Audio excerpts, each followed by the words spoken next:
اتباع سنت عقائد اور احکام میں پروفیسر ڈاکٹر محمد ضیاء الرحمن العظمی، مؤلف الجامع الکامل فی الحدیث الشامل، مدرس مسجد نبوی شریف، مترجم کامران عبدالعزیز قاضی، ناشر مرکز دارالہدیٰ ادبی۔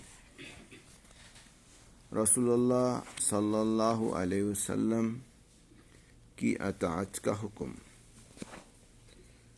شیخ الاسلام ابن تیمیہ رحمہ اللہ فرماتے ہیں، اگر انسان اپنے نفس کے محاسبے کا وقت یا کسی سے مباحثہ کرتے ہوئے کتاب و سنت کو مضبوطی سے تھام لے تو اللہ تعالیٰ اسے سیدھے راستے کی توفیق عطا کرتا ہے، کیونکہ شریعت نوح علیہ السلام کی کشتی کی مانند ہے کہ جو اس پر سوار ہوا نجات پا گیا اور جس نے اس سے روگردانی کی ڈوب گیا۔